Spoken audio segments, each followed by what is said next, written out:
퇴근길에 만나는 뉴스 소셜라이브 이브닝 박상욱입니다. 미국 하원이 트럼프 대통령에 대한 이 탄핵안을 가결시켰습니다. 공화당과 민주당 양당의 하원 의원들이 3시간 반 동안 긴 시간 동안의 토론을 거쳐서 내란 선동 혐의를 적시해서 탄핵안을 표결에 붙였고 그 결과 과반 이상이 찬성을 하면서 통과가 됐죠.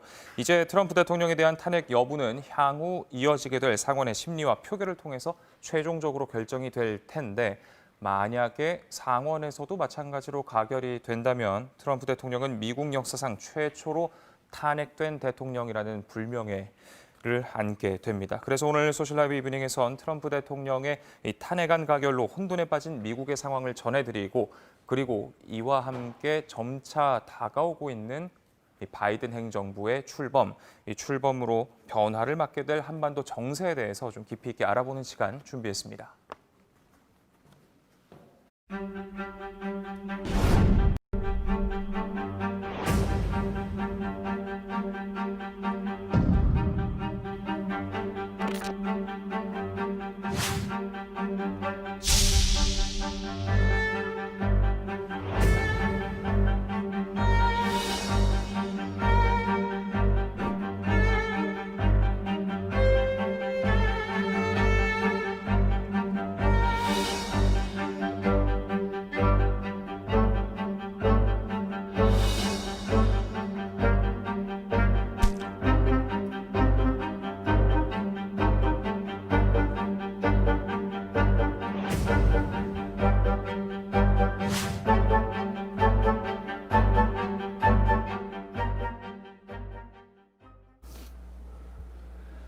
네, 홍현익 세종연구소 수석 연구위원과 한 걸음 더 들어가 보겠습니다. 안녕하십니까? 안녕하십니까?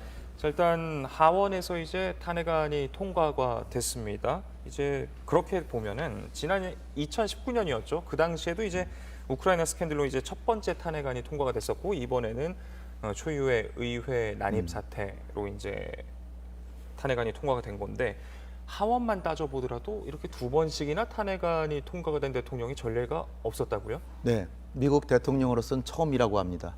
그래서 일단 트럼프 대통령 굉장히 불명예를 안았고요. 결과가 어떻게 되든 간에 한 임기 중에 4년 동안에 2번이나 탄핵을 당했다는 것은 얼마나 이제 많은 좀 그 무리를 빚었다. 그것만으로도 이제 굉장히 불명예인데 상원에서의 이제 절차가 남아 있는데 상원에서 만약 3분의 2, 상원이 100명인데 그 3분의 2니까 지금 공화당이 51석을 갖고 있기 때문에 17명이 이제 위반을 하면 이제 탄핵이 가결이 됩니다. 그래서 굉장히 이례적인 일이 벌어졌기 때문에 트럼프 대통령이 지금까지 이제 완전히 자기가 부정선거로 인해서 이긴 선거인데 승리를 인정받지 못하고 있다 이런 입장을 보이다가 이제는 자칫하면은 탄핵당하고 형사범으로 이게 내란 선동죄가 될 수 있거든요. 형사범으로 처벌될 가능성도 있기 때문에 지금 약간 꼬리를 내리는 모습을 우리가 이제 보고 있는데 아직도 그 1월 20일 날 있을 바이든 대통령 취임식에는 참석하지 않겠다 이러고 있어서 아마 펜스 부통령이 참석하지 않을까 이렇게 생각이 됩니다. 예, 지금 이제 표결 결과를 좀 살펴볼 텐데요. 찬성이 232표였고 반대가 이제 197표였습니다. 네. 일단 민주당 소속의 하원 의원들은 모두가 다 이제 탄핵안에 찬성을 했었고 그런데 눈길을 끄는 게 이제 공화당에서도 10표의 찬성표가 나왔습니다. 지난번과는 좀 다른 양상인데 어떻게 좀 해석을 할 수 있을까요? 그러니까 2019년 12월에 트럼프가 이제 탄핵당한 이유가 대통령의 권한을 남용해서 자기의 이익을 위해서 우크라이나에 영향력을 행사했다. 이게 이제 권력 남용으로 탄핵에 이제 저 하원에서 이제 심의를 했는데 물론 하원에서 통과는 됐죠. 네네. 왜냐하면 하원에는 민주당 야당이 다수기 네. 때문에 하원에서는 과반수면은 통과가 됩니다. 상원은 3분의 2가 돼야 되고요. 그랬는데 공화당에서 한 명도 이탈을 안 했습니다. 당시에는. 근데 이번에는 무려 10명이나 이탈을 했다. 10명이나 탄핵에 지지표를 던졌다는 거죠. 기권한 것도 아니고.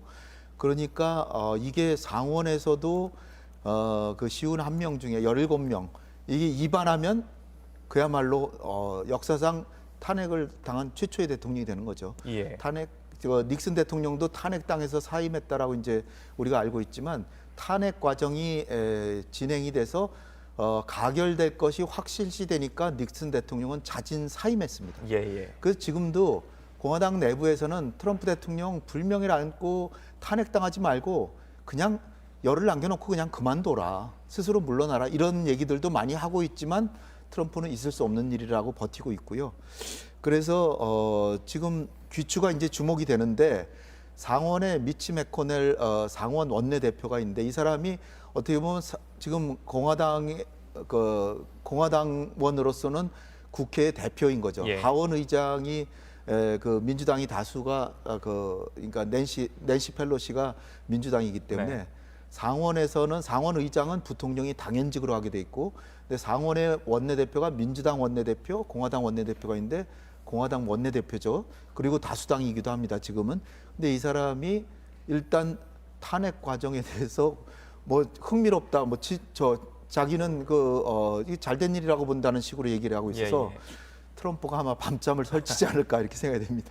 네, 정말 이제 공이 이제는 상원으로 넘어간 그런 상황인데 구체적인 이제 상원 송부 시점조차 아직까지는 확정적으로 나오진 않았습니다. 그러다 보니까 이제 빨라도 뭐 19일, 20일이지 않겠냐 이랬었고 또 상원 원내대표 같은 경우는 이제 20일 내에 못할 수도 있다 이런 네. 의견을 나타내기도 했었죠.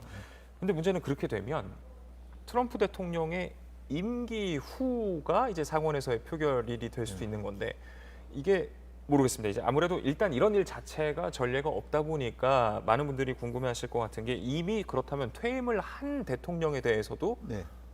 이걸 표결을 할 수 있는 것이냐 이런 부분도 좀 궁금해지는 부분이거든요. 역사적으로 미국의 탄핵당한 대통령도 없거니와 퇴임 후 탄핵한 경우도 대통령에 대해서는 없었고 1870년대에 그랜트 대통령 시절에 국방장관에 대해서 퇴임한 국방장관을 탄핵한 역사가 있다는 겁니다. 예. 그러니까 전례가 있는 거예요. 근데 대통령은 아니었지만, 근데 이제 먼저 하나 말씀드리고 싶은 게 뭐냐면 저도 이번에 처음 알았는데 이 국회에서 탄핵을 하고 그러니까 하원에서 검사 역할을 해서 탄핵을 하고 그러면 상원에서 판사 역할을 해서 3분의 2가 찬성하면 이제 판정이 끝나는 거예요. 예. 탄핵이 다 가결되는 건데 이런 방식 말고의 탄핵 방법이 또 있다는 겁니다. 그건 뭐냐면은 요번에 그 하원에서 그 과반수로 결의안을 냈는데 결의안 내용이 뭐냐면 수정헌법 25조를 발동해서 부통령인 펜스가 내각을 소집해서 내각 부통령과 강요 절반 이상이 찬성하면 예. 대통령을 사임시킬 수 있는 거예요. 아, 그런 탄핵 방법이 있는 거예요.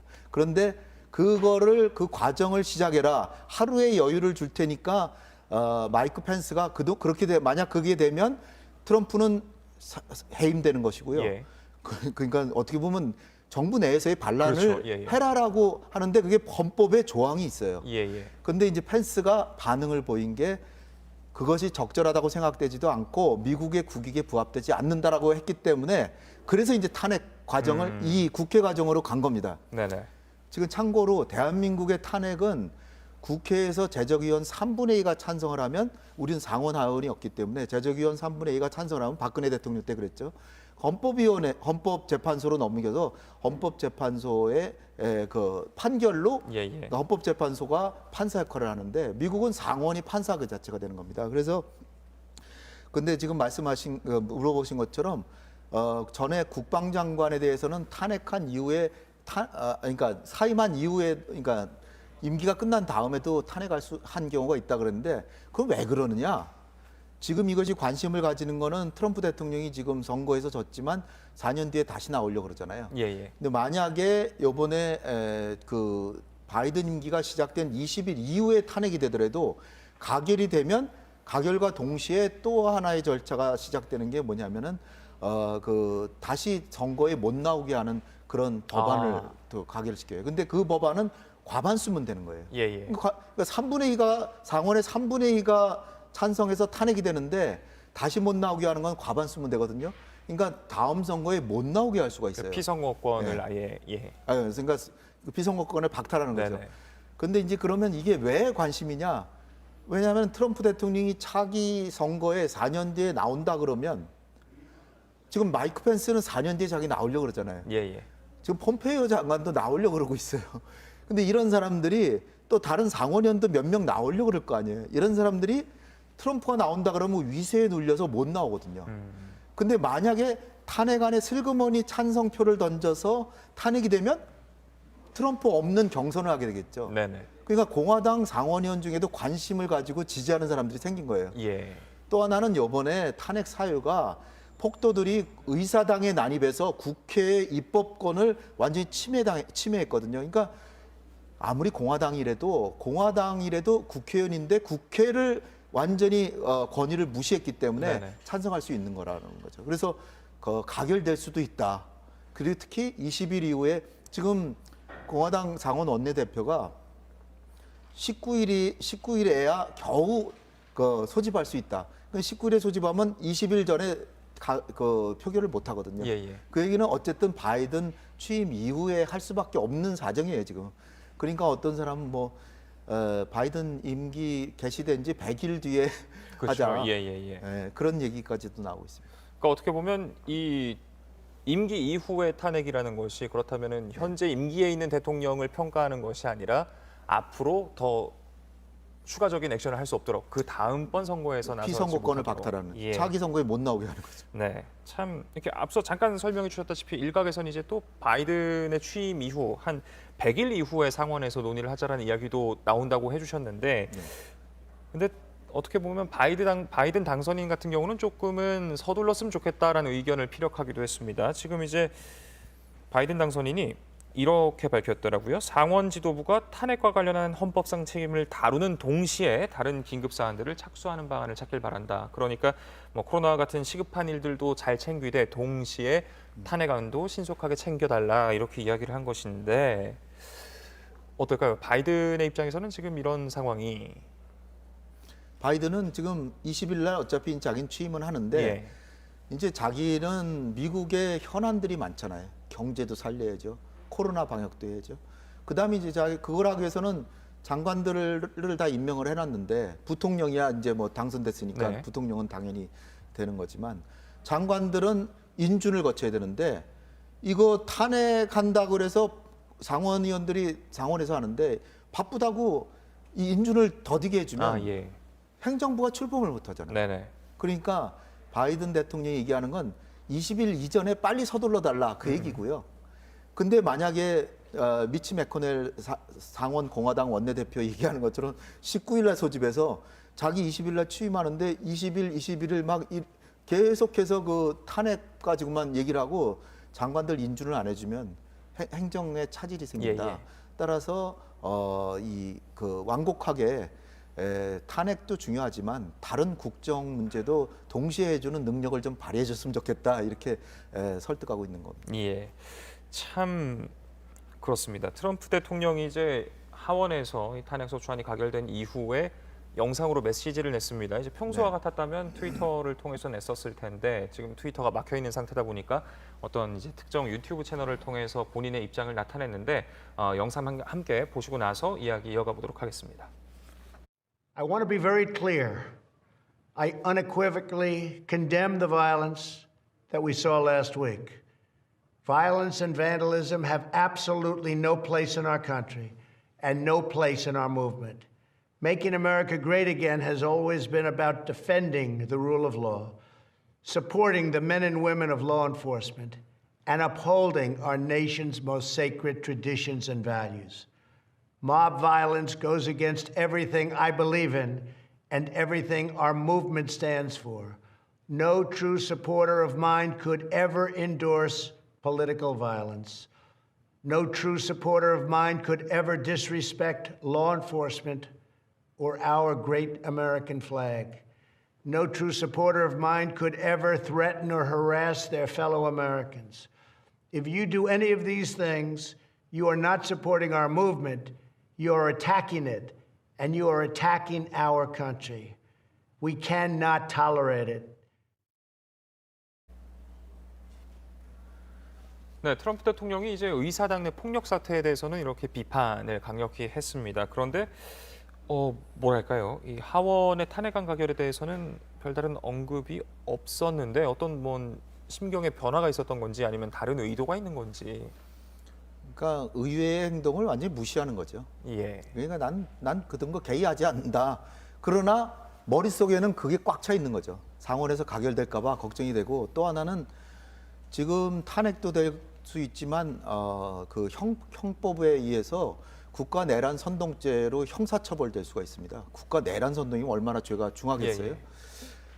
근데 트럼프 대통령의 저 말에 진정성이 좀 결여됐다라고 보는 게, 지난 6일날은 뭐 하는 날이냐면 각 주에서 대의원들을, 대통령 선거를 위한 대의원들을 뽑았는데, 그 대의원들이 의사표현을 해서 국회에서 그 표현한 내용을 가결시키는 그런 과정을 하는 상황에서 트럼프 대통령은 이 선거가 부정이라고 하는 의사당 근처에서 있는 시위에 나가서 그 시위자들을 향해서 여러분들이 진정 애국자다. 우리가 저들에게 본때를 보여줘야 된다. 네. 우리의 힘을 보여줘야 된다. 의사당으로 가야 된다. 이런 식으로 얘기를 했어요. 그러니까 지금 얘기한 것이 상당히 좀 선동적이거든요. 이게 잔뜩 흥분해서 부정선거를 했다라고 하는 사람들한테 여러분들이 진정 애국자다. 잘하고 있다는 거 아니에요. 예. 그리고 이제 우리는 의사당으로 갑니다. 뭐 갑시다는 아니지만 갑니다. 네. 라고 하면서, 그리고 자기는 의사당으로 안 가고 백악관으로 가서 TV를 지켜보고 있는 거예요. 예. 그래서 저 의사당에서 저렇게 난동 부리는 걸 TV로 다 지켜보고, 자기 혼자 지켜보고 그러고 있었던 겁니다. 그러니까 트럼프 대통령이 지금 저렇게 하는 것은 자신의 말과 행동이 이렇게 일치하지 않는 모습을 보이는 것이다, 이렇게 보이고요. 그러니까 자기가 선동했지만 그 사람들을 그러니까 폭도라고, 이 국회의사당 난입 사태 이후 실패하니까 예. 저 사람들은 폭도다, 절대로 폭력은 인정돼서는 안 된다라고 벌써 이미 트위터로 날렸고요. 네네. 그렇지만은 마이크 펜스가 상원의장으로서 이제 의장인데, 마이크 펜스도 신변의 위협을 느껴서 상원의장실로 갔다가 또 가족도 왔다 그래요. 예. 가족, 부인하고 딸하고 같이 지하로 대피까지 했어요. 예. 그러니까 신변의 위협을 느끼고, 폭도들은 뭐라고 외쳐댔냐면 펜스의 목을 매달아라. 펜스를 죽여라. 이런 얘기들이 막 들었어요, 그 사람이. 예. 그런 상황인데 트럼프가 그 다음 날까지 전화 한 번 안 했다는 거예요. 아. 그래서 펜스하고 트럼프도 완전히 지금 갈라져 있고요. 예. 그리고 트럼프를 지지했던 많은 사람들도 트럼프가 한 행동은 이건 민주주의에 역행하는 것이다. 그리고 미국은요, 우리 국민 여러분들께 꼭 하나 미국에 대해서 말씀드리고 싶은 거는, 대통령보다 의회가 권한이 훨씬 더 셉니다. 예. 의회가 민주주의의 상징이고, 대통령은 의회의 권한을 위임받아서 이렇게 집행하는 사람, 이렇게 지금 미국인들은 다 알고 있는데, 의회를 공격한 건 진짜로 잘못한 거죠. 네네. 그래서 그런 상황이기 때문에 트럼프 대통령이 이제는 형사범으로 처벌되지 않기 위해서도 그래야 되고, 또 상원 의원들도, 공화당 의원들도 반대표가 나올 가능성, 그러니까 그 탄핵을 찬성하는 표가 나올 수 있으니까 그 사람들을 겨냥해서라도 나는 법을 지키는 걸 바라고, 요번에 한 국회 난입은 내 의사하고는 전혀 상관없고 그건 잘못된 것이고 그 사람들은 폭도다. 그러나 트럼프 얘기를 듣고 가서 국회에 난입한 사람들 입장에서 보면, 야, 트럼프 정말 의리 없다. 예. 자기가 반은 선동해놓고 우리를 비난하고 폭도라고 하니, 참 트럼프 대통령에 대한 지지도 상당히 줄어들지 않았을까 이제 추정해 봅니다. 예. 지금 이제 이러한 폭력 사태를 주도한 용의자들에 대해서 사법 처리가 미국 내에서 이제 본격적으로 진행이 되면서 네. 이 단체가 굉장히 전 세계 곳곳에서 키워드로 논란거리로 떠올랐습니다. 바로 이제 극우 음모론 신봉 단체 QAnon인데, 이 QAnon이라는 게 어떤 단체인지. 네. 이게 이제 온라인 매체. 예. 그러니까 우리로 치면은 뭐 네이버, 예. 네이버나 뭐 카톡이나 또는 뭐 구글이나 뭐 이런 네이버 중에 우익 보수 단체들이 이제 쓰는 그 게시판에다가 Q라는 이름을 쓴 사람이, Q가 뭐냐면 미국 에너지부의 이 그 특권 계층을 등급을 표시하는 게 Q라고 표시한대요. 그래서 Q라는 익명을 사용하는데, 이걸 이제 실어 나르면서 우리 그 북한 해킹하고 그러는데 어네니머스라는 네네. 단체가 많이 하잖아요. 거기다 어네니머스의 앞자를 따서 Q에다 언안을 더해서 QAnon이 네. 된 겁니다. 그런데 이제 이 단체가 2017년에 처음으로 이제 출범을 했고, 근데 이제 이 사람들이 주장하는 게 뭐냐면, 주장하는 내용이 좀 섬뜩해요. 마이크로소프트의 창시자인 빌 게이츠 좋은 일도 많이 하는데, 네. 빌 게이츠하고 그다음 오바마 대통령하고 그다음 힐러리 클린턴, 이 세 사람이 주도해서 그 아동 성애자, 미국에서 아동에 대해서 성행위를 하는 건 아주 중벌로 처벌하거든요. 근데 아동 성애자, 소아 성애자, 그 다음에 그 사탄을 숭배하는 사람, 그런 집단을 만들어 가지고 전 세계 사람들을 그 단일 통합시켜서 전 세계의 그 아주 흉악한 그 단일 정부를 만들려고 한다, 이런 얘기인데, 그러면서 이제 이번에 이제 코로나19가 이제 퍼지니까 코로나19는 이들 단체가 만든 것이고, 예. 그냥 그 오바마 대통령 같은 사람이 만들었다는 거예요. 네. 빌 게이츠 같은 사람이. 그래서 그거는 사실 병도 아니다.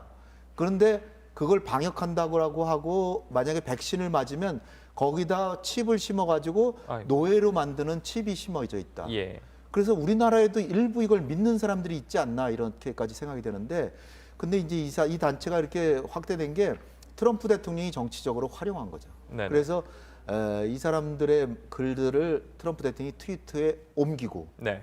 또 작년 하반기에는 이 사람들이 애국자다라고까지 얘기를 하고, 그래서 조지아주에는 하원 의원까지 이들 단체원이 4원 의원도 당선이 되고, 예. 그래서 작년에 570%가 더 늘었다는 겁니다. 그래서 트럼프 대통령과 어떤 모종의 관계가 있는 것이 아닌가. 예, 물론 예. 수사를 해봐야 알겠지만, 네네. 그래서 이제 이런 의혹까지 받고 있는 거죠.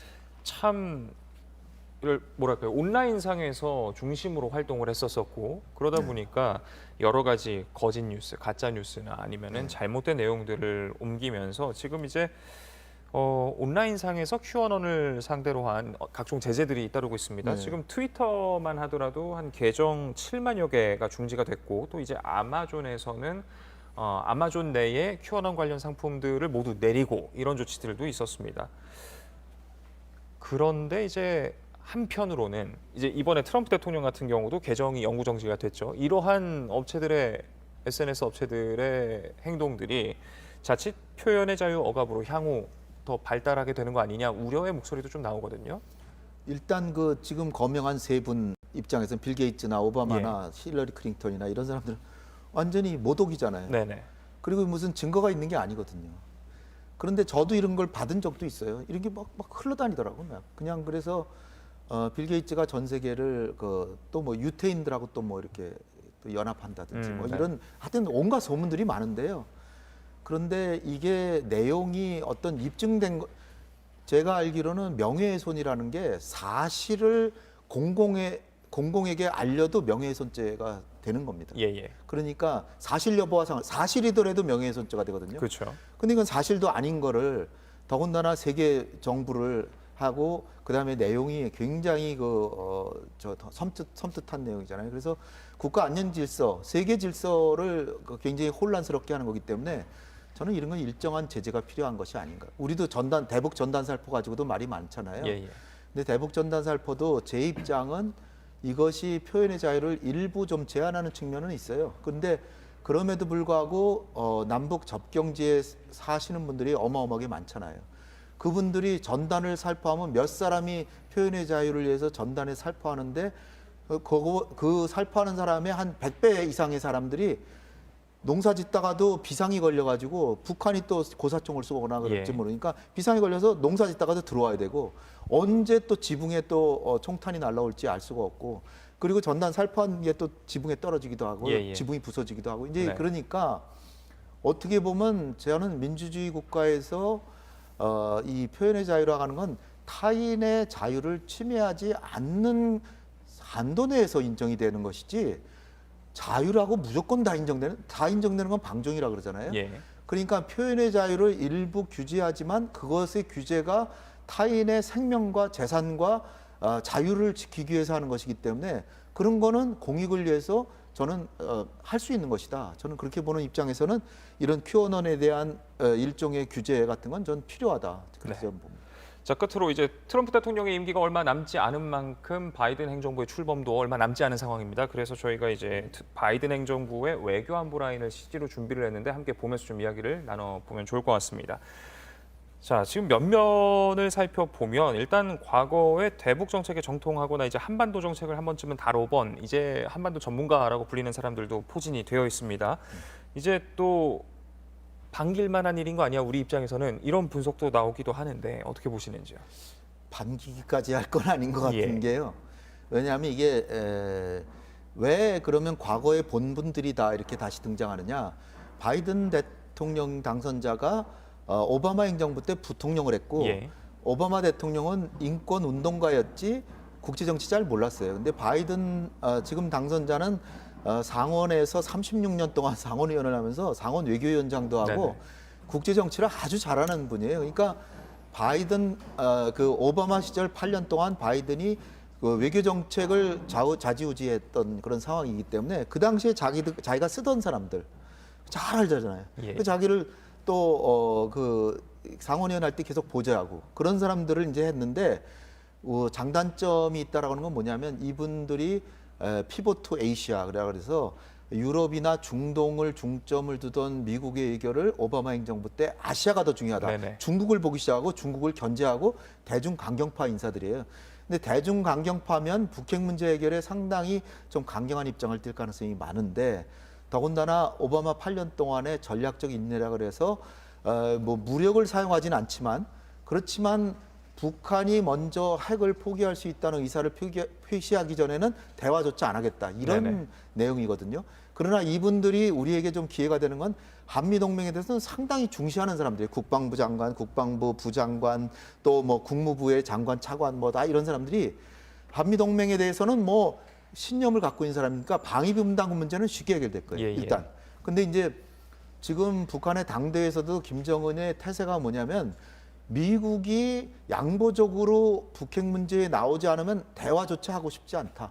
이런 표현을 하고 우리 정부한테도 마찬가지 표현을 했어요. 그래서 대남 담당 비서 같은 건 다 없애버리고요.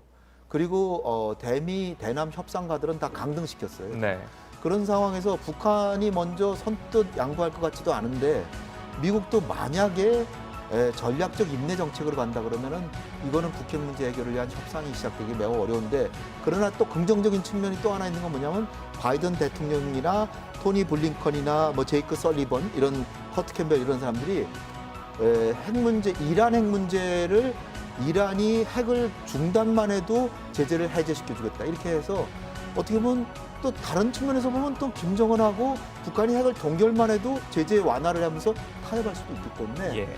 우리가 미국한테 얼마나 외교를 잘하느냐에 따라서는 북미 간의 대화도 될 수 있다 이렇게 보는 측면이 있습니다. 이게 강원 양면 또 장점 단점이 있기 때문에 너무 큰 기대를 할 필요는 없다 이렇게 봅니다. 네, 알겠습니다. 지금까지 홍현익 수석 연구위원과 이야기 나눴습니다. 오늘 말씀 고맙습니다. 감사합니다. 네, 소셜 라이브 이브닝 여기서 마치겠습니다. 이어서 정치부 회의가 방송됩니다. 저희는 다음 주 월요일 다시 찾아뵙겠습니다. 시청해주신 여러분 고맙습니다.